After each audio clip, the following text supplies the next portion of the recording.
नमस्कार दोस्तों, मैं बुनवाला स्वागत करता हूं आपका अपने YouTube चैनल मैथ्स स्टडी पर। अगर आप हमारे चैनल पर पहली बार है तो कृपया चैनल को सब्सक्राइब कर ले और बेल आइकन को जरूर दबाएं ताकि आप सबसे पहले हमारी वीडियो देख पाए। दोस्तों, हमारी जो सीरीज चल रही थी वो चल रही थी मॉडल पेपर्स की, यानी कक्षा 10 के जो बच्चे हैं उनके गणित के मॉडल पेपर चल रहे थे। 2018 का जो बोर्ड का पेपर है वो मैं सोल्व करवा रहा था, उसका ए पार्ट कंप्लीट हो गया। आज हम बी पार्ट उसका कंप्लीट करेंगे। और उसके साथ साथ मैं आपको बता दूँ कि मैं एक पेपर बना रहा हूँ, बोर्ड के जैसा पेपर बना रहा हूँ। और एग्ज़ाम जो अपनी होगी उससे पहले मैं कोशिश करूँगा कि 5 या 6 मॉडल पेपर मैं बना दूं और आपके सामने यहाँ पर हल कर दूं। तो ये आप मान के चलो कि 80 से 90% जो क्वेश्चन है वो उन्हीं पेपर्स में आपके कवर हो जाएंगे। ठीक है, तो ये हमारा 2018 का जो मॉडल पेपर है वो होने के बाद में मैं क्या करूँगा कि जो मेरा बनाया हुआ पेपर है वो मैं यहाँ पर सोल्व करवाऊँगा। ठीक है, तो उसमें इंपॉर्टेंट क्वेश्चन है वो आप धीरे धीरे कवर करते जाएंगे। कैसे पढ़ना है मैं बताता जाऊँगा कि जैसे मैंने ये क्वेश्चन करा दिया तो इस हिसाब के 2 या 3 क्वेश्चन उस प्रश्नावली के वो फटाफट से आप क्या कर लेंगे, सोल्व कर लेंगे। तो ऐसे करेंगे तो इस 1 महीने में हमारा जो पेपर है वो कंप्लीट हो जाएगा, उसकी तैयारी अच्छे से हो जाएगी। बोर्ड एग्जाम की तैयारी है वो हम अच्छे से कर लेंगे। ठीक है, तो शुरू करते हैं आज का सेशन। फटाफट से वीडियो को लाइक कर दीजिए, अपने दोस्तों के साथ शेयर कर दीजिए और हम पार्ट बी को शुरू करने जा रहे हैं। ठीक है, तो अगर आपके पास में मॉडल पेपर नहीं है तो आप मुझसे कांटेक्ट कर लेना, मैं आपको पीडीएफ के रूप में अवेलेबल करा दूंगा। और आपके पास में यदि ऑफलाइन है तो बहुत अच्छी बात है। देखो शुरू करते हैं आज की क्लास। देखो ए पार्ट हमारा कंप्लीट हो गया, बी पार्ट शुरू करने जा रहे हैं। ठीक है, पार्ट बी का देखो 10 नंबर तक क्वेश्चन हो गए थे। 11वां प्रश्न नंबर 11 कैसे हल करेंगे। देखो पहले तो प्रश्न नंबर 11 पढ़ो, आपकी स्क्रीन पर क्या कह रहा है। देखो, द्वंद्व योग विधि से 6889 का वर्गमूल ज्ञात कीजिए। देखो किसका वर्गमूल ज्ञात करना है आपको, 6889 का वर्गमूल ज्ञात करना है कि इसके बराबर क्या आएगा। और आपको विधि का नाम दे रखा है द्वंद्व योग विधि द्वारा करना है। कौन सी विधि से करना है, द्वंद्व योग विधि से। तो कैसे करेंगे, देखो यहाँ लिखो 6889 कितने जोड़े बने, 2 जोड़े बने। 2 जोड़े बने, इसका मतलब जो आपका वर्गमूल आएगा उसके भी कितने अंक होंगे, 2 अंक होंगे। जितने जोड़े बनते हैं उतने ही अंक आपके कहाँ होते हैं भाई, उतने ही अंक आपके उत्तर में यानी वर्गमूल में आएगा। ठीक है, पहला देखो इसके 2 खंड बना लिए, 1 खंड और 2 खंड। शुरुआत क्या करते हैं, देखो आप क्या लिखेंगे, 6889 में संकेत के रूप में लिखेंगे आप 6889 में 2 जोड़े हैं, 2 जोड़े हैं, अतः वर्गमूल में भी 2 अंक होंगे। यानी इसका जो उत्तर आएगा वो कितने अंकों का होगा भाई, 2 अंकों का होगा। ठीक है, अब देखो दूसरा क्या लिखेंगे, आप देख रहे हैं कि आपकी संख्या क्या है, 66 है। कितनी है, 66 है। ठीक है, तो 66 का आप वो संख्या सोचो जो 66 के आसपास है और वो पूर्ण वर्ग है। पूर्ण वर्ग का मतलब क्या हो गया, आपको पता है कि 8 है, तो 8 8 64 होता है। तो आप क्या करेंगे, देखो ये कितने हैं आपके, सॉरी यहाँ पर 8 था, 68 माइनस 8 का स्क्वायर बराबर कितना बचा, 68 माइनस 8 का स्क्वायर। तो आपके पास कितना आया, बराबर आ जाएगा 68 में से 64 घटा लो, 64 घटाएंगे तो कितना आ जाएगा, 4 आ जाएगा। ठीक है, यानी 68 में से 8 का स्क्वायर घटाया, यानी यहाँ पर कितना आया, 8। और यहाँ पर कितना लिखते हैं, ये जो उत्तर आता है उसका दुगुना 16 लिखते हैं। ठीक है, देखो मैं अगर ये एकदम से समझा नहीं रहा हूँ, एकदम डीप नहीं समझाऊंगा जैसे आपको पढ़ा रहा है। मैं आपको मॉडल पेपर सोल्व करवा रहा हूँ। तो आपको क्या करना है कि जो आपकी विधि पढ़ी हुई है उसके हिसाब से, या जो मैं बता रहा हूँ मेरे ऑफलाइन स्टूडेंट्स हैं उनको जो बता रहा हूँ, या जो मुझसे यूट्यूब पर पढ़ते हैं उनके हिसाब से मैं ये पेपर हल करवा रहा हूँ। ठीक है, यानी ये इंपॉर्टेंट क्वेश्चन है जो एग्ज़ाम में आते हैं। ठीक है, अब देखो 3 नंबर क्या हो जाएगा, नया भाज्य क्या आएगा भाई, ये जो 4 शेषफल बचा तो वो कहाँ लिखेंगे, यहाँ पर। तो नया भाज्य क्या आ जाए, नया भाज्य बराबर आ गया 48। देखो 4 के आगे 8 लिखेंगे, ऐसे तो लिखते हैं। तो 48 नया भाज्य कितना आ गया, 48। और संशोधित भाज्य, प्रथम बार संशोधित भाज्य भी क्या है, 48 ही है। ठीक है, चौथा पॉइंट क्या लिखेंगे आप, देखो पॉइंट बनाते जो चौथा पॉइंट लिखेंगे, 48 में भाग देंगे आपका किसका, इस भाजक का। ये भाजक कहाँ से आएगी, प्रथम बार जो यहाँ पर संख्या आएगी उसका दुगुना यहाँ आता है हमेशा। ठीक है, तो कितना आ जाएगा, देखो भागफल कितना आया, भागफल यहाँ से 16 48, भागफल कितना आया 48, और शेषफल कितना आया। देखो ये भाग जो है वो आपको माइंड पर करने, शेषफल क्या आया 0 आएगा। क्यों आएगा 0? क्योंकि 48 में 16 का भाग 3 बार पूरा चला गया, शेषफल क्या बचा 0 बचा। समझ गए आप?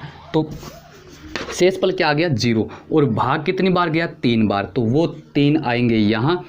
और 5 नंबर में लिख लो आप, ये 3 आ गया, क्लियर हुआ ना 3 कैसे आया। 5 नंबर में आप क्या लिखेंगे नया भाज्य।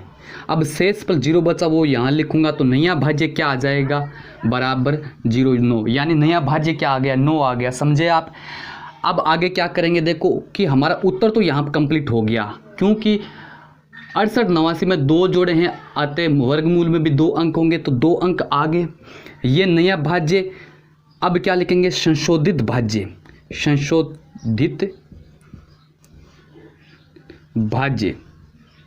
या अंतिम शेषफल। ये अंतिम शेषफल क्यों कर रहे हैं यहाँ पर आपको पता है ना, ये इसलिए कर रहे हैं कि हमारा उत्तर तो हमारे पास आ गया 83, ठीक है। तो क्या करेंगे, देखो 9 जो भाज्य था उसमें से क्या घटाएंगे, संशोधित भाज्य कर रहे हैं। ये तो नया भाज्य, अब संशोधन कर रहे हैं। संशोधन कैसे करते हैं कि जो नया भाज्य उसमें से घटा लेंगे क्या, कि जो पहले उत्तर आया उसका स्क्वायर, यानी 3 का स्क्वायर। तो 9 में से 3 का स्क्वायर जाएगा 9, यानी कितना बच गया 0। तो अंतिम शेषफल क्या बच गया 0। इसका मतलब आपके पास क्या आ गया कि 68 89 का वर्गमूल है वो कितना आ गया 83 आंसर। ये भागफल जो द्विंद योग विधि थी उससे हमने इसका क्या निकाल लिया, वर्गमूल निकाल लिया। ठीक है, अब आपको क्या करना है, आप जैसे ही देखो किताब कॉपी लेके बैठ जाएंगे, जैसे ही मेरा आपने ये वीडियो देखा, इतना वीडियो देखा, उसके बाद में आप क्या करेंगे, इसको बंद कर लो यहाँ से। अगर आप प्रीमियर देख रहे हैं तो अच्छी बात है, पहली बार देख रहे हैं तो अच्छी बात है, दूसरी बार या आपको जब टाइम मिलता है तो आप क्या करेंगे, उसको आप इसको रोक दो। रोकने के बाद में क्या करेंगे, द्वंद्व योग विधि के आपके बुक में 4 या 5 से ज़्यादा आपके मतलब भाग नहीं है, तो 4 से 5 उसको फटाफट से 4 से 5 में कम से कम मतलब ज़्यादा से ज़्यादा लगेगी 20 मिनट लगेगी। 20 मिनट में आप द्वंद्व योग विधि को कंप्लीट कर लो। समझे ना आप कैसे पढ़ना है, द्वंद्व योग विधि को कंप्लीट कर लो। आप इसका स्क्रीनशॉट लेना चाहते हो तो स्क्रीनशॉट ले लो भाई। ठीक है, आगे प्रश्न नंबर 12। प्रश्न नंबर 12 क्या है, देखो 12 नंबर प्रश्न पढ़ो कि यदि दो संख्याओं का गुणनफल 525 है, उनका महत्तम समापवर्तक 5 है, तो उनका लघुत्तम समापवर्त्य ज्ञात कीजिए। आपको पता है, देखो चूंकि कि HCF यानी महत्तम समापवर्तक गुणा LCM, महत्तम समापवर्तक और लघुत्तम समापवर्त्य, इनका गुणा किसके बराबर होता है, संख्याओं का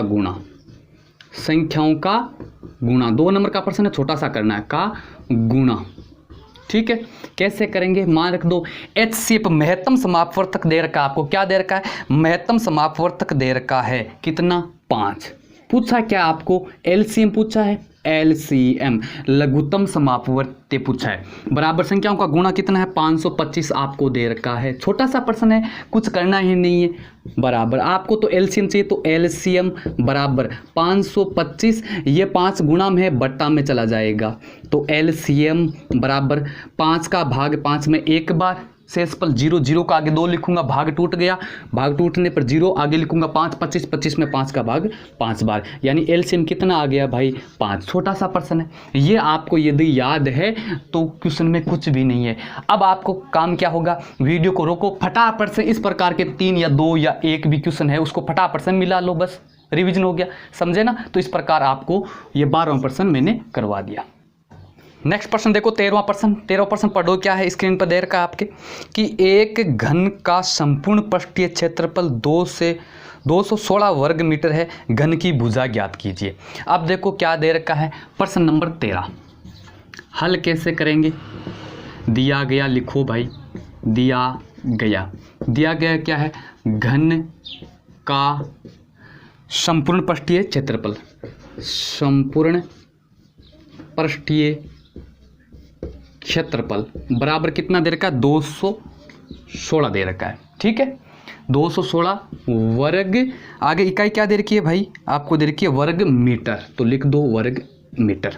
आपको भुजा ज्ञात करनी है, तो आपको पता है कि पृष्ठ घन का संपूर्ण पृष्ठीय क्षेत्रफल का सूत्र क्या होता है, आपको पता है भुजा क्यूब होता है। क्या होता है? भुजा क्यूब बराबर कितना? 216। भुजा क्यूब बराबर कितना? 216। बहुत ही इजी पेपर है 2018 का। इस प्रकार का क्वेश्चन आया तो मुझे उम्मीद है कि जो ऑफलाइन स्टूडेंट्स हैं उसको तो मैंने पढ़ाया है अच्छी तरह, मैं जानता हूं, और जो ऑनलाइन है मेरे हिसाब से अगर जो बच्चे पढ़े उस हिसाब से आप भी पढ़े हैं तो 90% से ऊपर तो जो नॉर्मल बच्चे उन्हीं की भी जाएंगे। ठीक है, तो क्या करेंगे, देखो भुजा ज्ञात करनी, ये क्यूब उधर जाएगा तो उधर क्या हो गया? क्यूब रूट हो जाएगा। ये क्यूब यानी घात 3 उधर जाएगी, ये उधर जाके क्या हो जाएगी? घात 1/3 हो जाएगी। तो क्या करेंगे? भुजा बराबर 216 और इधर क्या आ जाएगा? Cube root. आपको पता है कि जब इधर से इसको हटाते हैं तो उधर अनरूट लगता है। अगर हम यहाँ पर रूट क्यूब हटा रहे हैं और उधर क्यूब घटाएंगे तो उधर क्या लग जाएगा? क्यूब रूट लग जाएगा। समझ में आ गई ना बात? देखो फिर से समझा देता हूँ। अगर इधर घात 3 है, अगर मैं इसको हटाऊं तो वो घात इसकी क्या हो जाती है? 1/3, और 1/3 को क्या करते हैं? क्यूब रूट तो लिखते हैं हम। ठीक है, अब देखो 216 का क्यूब रूट कैसे निकालेंगे? आपको अनरूट निकालना आता होगा, क्यूब रूट कैसे निकालते हैं। वैसे अगर आपको 216 का क्यूब रूट याद है तो बहुत ही अच्छी बात है, नहीं याद है तो देखो कैसे करेंगे। आप रफ कॉपी में इसका अभाज्य गुणनखंड कर लो। 2 का भाग 1 बार, भाग टूट गया, और 2 का भाग 16 में 8 बार, 108 बार। फिर 2 का भाग 2 कितनी बार जाएगा? 54 बार जाएगा, क्योंकि 108 का आधा 54 होता है। कॉमन सेंस रखो अपने दिमाग में। फिर 2 का भाग कितनी बार गया? 27 बार गया। 27 में 2 का भाग जाता नहीं, 3 का भाग 9 बार गया। 9 में 3 का भाग 3 बार गया। 3 में 3 का भाग 1 बार गया। फटाफट से क्या कर लो? अभाज्य गुणनखंड कर लो भाई। समझ में आ गया? अब देखो आपको पता है कि भुजा बराबर क्या आया अनरूट में? इसके अभाज्य गुण क्यूब रूट है ये, तो 2 गुणा 2 गुणा 2 गुणा 3 गुणा 3 गुणा 3 लिख दो। अब क्यूब रूट कर रहे हैं तो 3 समान अंकों के क्या बना लो भाई? जोड़े बना लो, और उसमें से एक बाहर निकाल लो। तो 2 गुणा 2 गुणा 2, उसमें से एक अंक बाहर आ गया। 3 गुणा 3 गुणा 3 में से 3 बाहर आ गया, और 2 को 3 से गुणा करो, कितना आया भाई? 6। यानी भुजा कितनी आ गई? 6 मीटर। कोई दिक्कत है तो बताओ, कोई समस्या है तो बताओ। आपको दे रखा है संपूर्ण पृष्ठीय क्षेत्रफल बराबर दे रखा है। संपूर्ण पृष्ठीय क्षेत्रफल का सूत्र लगाओ, बराबर संख्या रखो। फटाफट से जो एचर है उसको तो बराबर में रख दो, और जिसका मान ज्ञात करना है, जैसे भुजा का ज्ञात करना है तो भुजा इधर रख लो, उधर क्यूब रूट कर दो और क्यूब रूट निकालो फटाफट से। अभाज्य गुणनखंड ये आपका क्या है? रफ कार्य, जो आप अपने जो उत्तर पुस्तिका होगी एग्जाम में उसके लास्ट पेज पर करेंगे। ठीक है, वैसे आप गणित की एग्जाम पीछे से दिए हैं इसीलिए तो आप 10th क्लास में हुए हो। ठीक है, तो ये आपका 13% मैंने करवा दिया। अब करना क्या? इस प्रकार के जितने भी 2 या 3 प्रश्न है उस प्रश्नावली के, उसमें से फटाफट से उसको अपनी कॉपी में हल कर लो। क्या हो गया? रिवीजन हो गया। आगे और करेंगे, आगे वाले पेपर में क्या होगा? इस प्रकार का जो क्वेश्चन आएगा उस प्रकार के क्वेश्चन को कर लेंगे। समझ रहे हो ना? तो इस प्रकार आप पढ़ोगे तो एग्जाम से पहले मुझे उम्मीद है कि हम पूरी जो किताब है उसका 2-3 बार रिवीजन तो अवश्य ही कर लेंगे। ठीक है, आगे पढ़ो। प्रश्न नंबर 14 नंबर प्रश्न क्या कह रहा है कि एक अर्धगोले की त्रिज्या 7 सेंटीमीटर है। गोला दे रखा अर्धगोल, उसकी त्रिज्या 7 सेंटीमीटर दे रखी है। इसका संपूर्ण पृष्ठीय क्षेत्रफल ज्ञात कीजिए। क्या ज्ञात करना है? संपूर्ण पृष्ठीय क्षेत्रफल। प्रश्न नंबर 14 हल कैसे करेंगे? देखो दिया गया लिख लो पहले तो। दिया गया अर्धगोले का दिया गया क्या है? अर्धगोले की त्रिज्या r बराबर कितनी?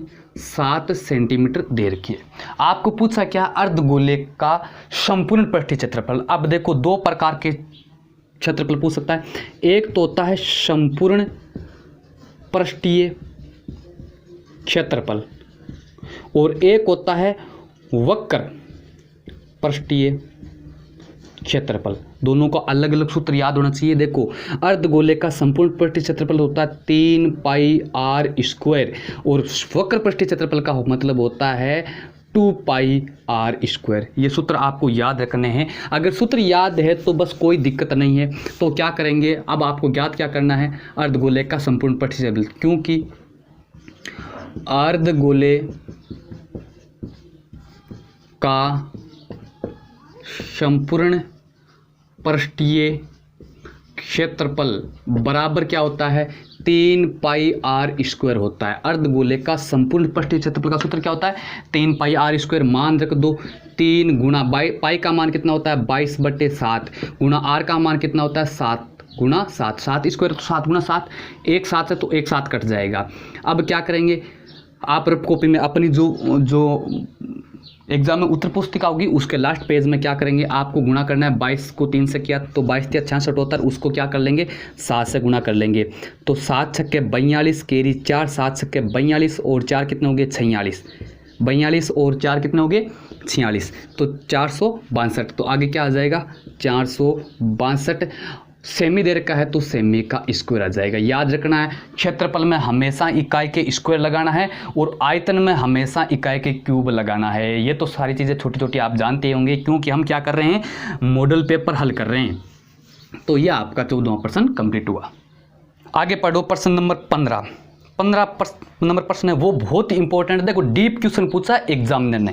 क्या किया है कि एक 24 मीटर ऊंचे पोल पर यातायात नियंत्रण के लिए सीसीटीवी कैमरा लगाया गया है ताकि ये पोल के शीर्ष से 25 मीटर दूर दृष्टि रेखा के आगे भी यातायात देख सकता है। पोल के चारों ओर अदृश्य वर्त का क्षेत्रफल ज्ञात कीजिए। देखो लैंग्वेज आपको समझनी पड़ेगी, प्रश्न में क्या कह रहा है मैं समझा देता हूँ। देखो एक पोल है, मैं मान लिया ए बी पोल है जिसकी ऊंचाई कितनी देर की है 24 मीटर, ठीक है। अब ये कह रहा है कि पोल के शीर्ष से 25 मीटर दूर, पोल के शीर्ष से 25, जैसे ये पोल अब यातायात जैसे मान लो ये रोड है, ये रोड है, ए बी पोल है, ठीक है। अब ये क्या कह रहा है कि शीर्ष से 25 मीटर दूर दृष्टि रेखा, जैसे मान लो यहाँ पर सी बिंदु है, उससे आगे मतलब वो कैमरा लगाया हुआ है यहाँ पर और आगे के दृश्य को देख रहा है। समझ में आया ना, उससे आगे को दृश्य देख रहा है। लेकिन ये जो इसके पोल के चारों ओर जो क्षेत्र है वो कैमरा कवर नहीं करेगा। अदृश्य का मतलब समझ गए ना। देखो इसके बाहर का पार्ट तो पूरा, जैसे मान लो कि ये पोल है और यहाँ पर कैमरा लगा हुआ है तो यहाँ तक आगे का क्षेत्र दे रहेगा इसके बीच में, ठीक है ना। अरे मारवाड़ी में कहावत नहीं सुनी कि दिए के नीचे अंधेरों हुआ है, समझ गए ना आप। तो आप समझ रहे कि इस पोल के आसपास क्या होगा अंधेरा होगा। ये तो जो सीसीटीवी कैमरा है वो तो क्या देखा 25 मीटर इसकी दे दी कि 25 मीटर बाहर का जो क्षेत्र है उसी को देखेगा। ये जो इसके चारों ओर का क्षेत्र है वो क्या रहेगा अदृश्य का मतलब ये कैमरे में कैच नहीं होगा। इसका क्षेत्रफल ज्ञात करना है। समझ आ गई ना बात आपको। तो क्या करेंगे, देखो आपको ये नहीं बनाना है ABC, आपको तो ये क्या है त्रिभुज बनाना है, ठीक है। प्रश्न नंबर क्या है, प्रश्न नंबर है आपका 15। हल क्या करेंगे, देखो माना AB पोल है तथा BC अदृश्य क्षेत्र का भाग है। अदृश्य क्षेत्र का भाग है BC, ठीक है ना। उसके तो बाहर कैमरा देख रहा है, इसमें नहीं देख रहा है। ये जो सर्किल बन रहा है, ये वर्त बन रहा है, उसको नहीं देख रहा है, ठीक है। अब देखो मुझे तो ये क्षेत्रफल ज्ञात करना है, तो ये क्या बनेगा, एक पोल के, ये जो पोल है उसके चारों ओर क्या बनेगा वर्त बनेगा। उस वर्त का क्षेत्रफल ज्ञात करना है, लेकिन उस वर्त की त्रिज्या नहीं है मेरे पास। तो क्या करूं, आप देख रहे हैं कि ये जो त्रिभुज बन रहा है ABC, उसमें ये 90 डिग्री का कोण है। तो BC क्या इस त्रिभुज, ये जो BC है वो इस जो सर्किल है इस सर्किल की क्या होगी त्रिज्या होगी। समझ रहे हो। तो मुझे क्या ज्ञात कर लेना है BC ज्ञात कर लेना है। तो आप क्या करेंगे, चूंकि AB बराबर 24 मीटर और AC बराबर 25 मीटर, AB और AC आपको दे रखी है। आपको ज्ञात क्या करना है BC क्यों करना है ज्ञात मेरे भाई, क्योंकि ये इस वर्त की त्रिज्या है और उस वर्त का क्षेत्रफल ज्ञात करने के लिए मुझे त्रिज्या चाहिए। तो क्या कर दो, त्रिभुज ABC में क्या करेंगे आप, पाइथागोरस प्रमेय से, पाइथागोरस प्रमेय क्या होती है, आपको BC ज्ञात करनी है यानी आधार। तो आधार BC का स्क्वायर बराबर कर्ण का स्क्वायर माइनस लंब का स्क्वायर, ठीक है। इसमें पाइथागोरस प्रमेय लगा दी। BC ज्ञात करना है बराबर AC कितनी है 25, तो 25 का स्क्वायर माइनस ए बी कितनी है 24, तो 24 का स्क्वायर। हल कर लो, 25 का स्क्वायर कितना होता है 625, माइनस 24 का स्क्वायर कितना होता है 576। यानी आपको 1 से लेके 30 तक संख्याओं के तो वर्ग याद होना चाहिए। अब याद करने का समय नहीं है तो फटाफट से भाई एग्जाम में आप इनको गुणा कर लेना। 25 को 25 से गुणा कर लो और 24 को 24 से गुणा कर लो। समय ज़्यादा लगेगा, वो आपका नुकसान है यदि आपने याद नहीं किया तो। ठीक है, आगे क्या कर लो, देखो आगे क्या कर लो, 625 में से 576 घटा लो। देखो BC स्क्वायर बराबर 625 में से 576 घटा लो तो ये पूर्ण वर्ग संख्या आएगी, वो कितनी आएगी 49 आएगी। ठीक है, कितनी आ रही है 49। अब आपको तो क्या चाहिए BC चाहिए, तो BC बराबर क्या आ जाएगा 49 का अंडर रूट, ये स्क्वायर उधर जाके क्या हो जाएगा वर्गमूल हो जाएगा। तो वर्गमूल कितना आ गया 7, यानी BC कितना आ गया 7 सेंटीमीटर। ये आपको मिल गई 7 सेंटीमीटर। अब आपको अदृश्य वृत्त का क्षेत्रफल ज्ञात करना है तो क्या लिख दो, अब अदृश्य वृत्त का क्षेत्रफल बराबर, अदृश्य वृत्त का क्षेत्रफल का मतलब होता है कि जिसके अंदर जो ये जो क्षेत्र है उसको CCTV कैमरा वो देख नहीं पाता है। तो बराबर, अब आपको पता है कि वृत्त का क्षेत्रफल क्या होता है पाई आर स्क्वायर। याद कर लो 22/7 गुना आर का मान कितना आया BC, आर आपकी कितनी है BC कितनी है 7, तो 7 गुना 7, 7 को काट दो और 22 को 7 से मल्टीपल कर लो, 7 2 14 केरी 1 14 1 15, 154 मीटर में दे रखी है तो मीटर स्क्वायर। यानी कि जो क्षेत्र कैमरा नहीं देख रहा है उसका क्षेत्र कितना है 154 मीटर स्क्वायर है। ये आपका 15%। बहुत ही अच्छा क्वेश्चन है, डीप क्वेश्चन पूछा है। अगर आपको ये समझ में आया चित्र तभी आपकी ये कैलकुलेशन समझ में आएगी, नहीं तो नहीं आएगी भाई। समझ में आ गया, क्लियर हो गया, ये आपका 15% कंप्लीट हो गया। आगे देखो 16%। 16% पढ़ो क्या है कि विभाजन एल्गोरिथम पद्धति द्वारा बहुपद Px को Gx से भाग देने पर भागफल एवं शेषफल ज्ञात कीजिए। आपको दो पद बहुपद दे रखे हैं Px और Gx, भाग देना है तो कैसे देंगे देखो बताओ। प्रश्न नंबर 16 हल। Px क्या दे रखा है लिखो फटाफट। Px दे रखा है आपको x की घात 4 माइनस 3x की घात 2 प्लस 4x माइनस 3। Gx क्या दे रखा है आपको, Gx दे रखा है x square plus 1 minus x। भाग कैसे लगाएंगे देखो। इस प्रकार के प्रश्न में हमेशा ध्यान रखो कि जो बहुपद दे रखा है उस बहुपद को आपको मानक रूप में लिखना है। किस रूप में लिखना है, मानक रूप में। मानक रूप का मतलब होता है कि जो चर दे रखा है उसकी सबसे बड़ी घात वाला पद पहले, फिर उससे छोटी घात वाला, फिर उससे छोटी वाला, ऐसे। तो आप देखो Px जो बहुपद है उसमें सबसे बड़ी घात 4 है, उसके बाद में 3 वाला पद नहीं है 2 वाला है तो उसके बाद में 2 वाला लिख दिया, फिर 1 वाला घात वाला है, लास्ट में अचर है। ये तो मानक रूप में। ये देखो आप Gx x स्क्वायर है, फिर क्या आ गया अचर आ गया, फिर x की घात 1 वाला आ गया, तो x की घात 2 के बाद में तो x की घात 1 वाला पद आना चाहिए। तो आप क्या लिखेंगे मानक रूप में लिखने पर, मानक रूप में लिखने पर, मानक रूप में लिखने पर लिख लो मानक रूप में Gx बराबर x स्क्वायर वाला पद सबसे पहले, उसके बाद में x वाला पद, फिर संख्या आएगा। समझ में आ गई ना बात, ये अब मानक रूप में हो गया। अब भाग दे लो, क्या कह रहा है कि Gx का भाग लगाना है Px में। मान रख दो Gx कितना है भाई x square minus x plus 1, इसका भाग लगाना किसमें x की घात 4 माइनस 3x की घात 2 प्लस 4x और माइनस 3। ये आपको भाग करना है। कैसे करते हैं देखो, मैं आपको आसान बताने की कोशिश करता हूँ। हमेशा पहले पद में पहले पद का भाग दो।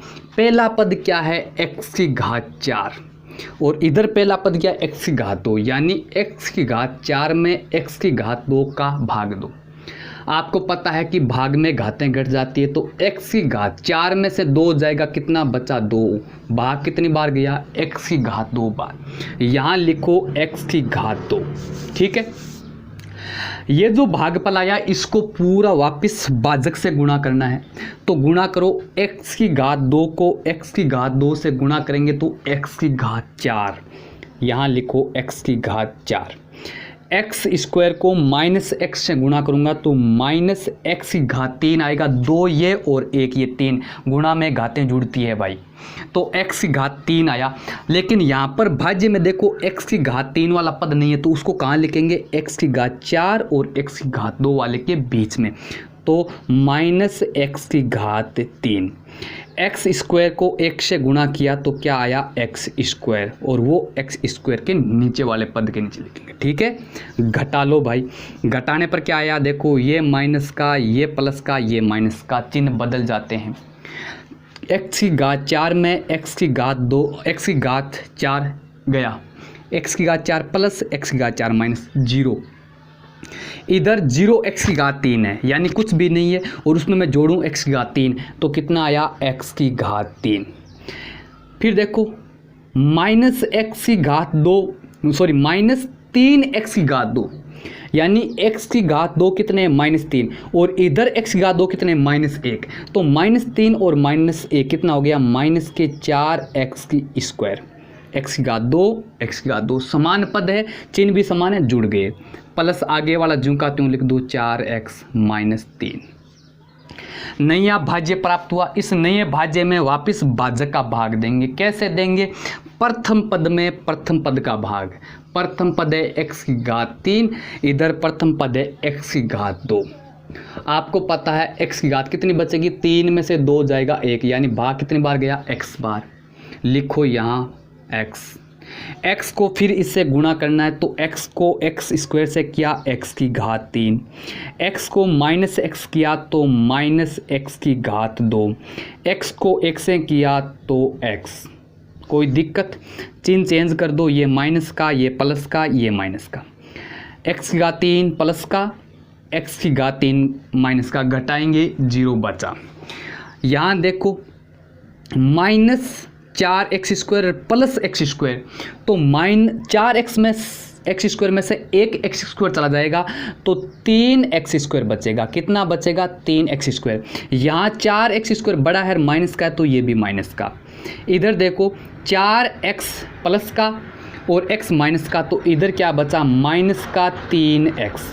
क्या बचा भाई, माइनस का 3x, प्लस का, ये किसका है, प्लस का 4x, और ये माइनस 4 में से 1 गया तो 3x बचा, फिर माइनस 3। ठीक है, वापस नया भाज्य प्राप्त हुआ। इसमें फिर से इस भाज्य का भाग देना, कैसे लगाते हैं, सबसे पहले वाले पद में पहले पद का भाग, एक माइनस 3x स्क्वायर में एक्स स्क्वायर का भाग दिया, एक्स स्क्वायर से एक्स स्क्वायर कट गया, क्या बचा, माइनस 3। माइनस 3 को फिर वापस भाजक से गुणा करो, माइनस 3 को एक्स स्क्वायर किया तो माइनस 3x स्क्वायर, माइनस 3 को माइनस x से गुणा किया तो प्लस का 3x, माइनस 3 को माइनस एक्स से गुणा किया तो माइनस माइनस प्लस, 3 को x से गया तो 3x, माइनस 3 को 1 से किया तो माइनस 3। चिन्ह चेंज कर लो, ये प्लस का, ये माइनस का, ये प्लस का। आप देख रहे हैं कि 3x स्क्वायर माइनस का, 3x स्क्वायर प्लस का कट गया, 3x प्लस का, 3x माइनस का कट गया, 3 माइनस का, 3 प्लस का कट गया, शेष पल क्या बचा, 0। समझ में आया क्या? मैंने आपको अच्छी तरह से समझाने की कोशिश की है। आप इस प्रकार से इस प्रश्न का हल करेंगे। आपको पूछा क्या है प्रश्न में आपको पूछा है भागफल और शेषफल, तो यहाँ लिख दो भागफल। भाग देने पर जो उत्तर आया कितना आया भाई, x square plus x minus 3। शेषफल कितना आया, शेषफल लास्ट में बचा क्या, कुछ नहीं बचा, 0 आंसर। ये 16वां प्रश्न आपका कंप्लीट हुआ, क्लियर हुआ। तो 16 प्रश्न इस पेपर का कंप्लीट हो गए हैं। बाकी जो प्रश्न बचे हैं उनको 2 क्लास में हम कंप्लीट करने की कोशिश करेंगे, और उसके बाद में जो मैं पेपर बना रहा हूँ, ये तो बोर्ड का पेपर था जो आया था, इस पैटर्न पर या जो और आगे आने की संभावना उस पैटर्न पर मैं वापस एक पेपर बनाऊंगा, उसको उसके बाद में हम हल करेंगे। ये जैसे 2018 का पेपर हल हो जाएगा ये, उसके बाद में हम उसको शुरू करेंगे। ठीक है, तो आज की क्लास हम यहीं समाप्त करते हैं। Love you, take care, bye bye.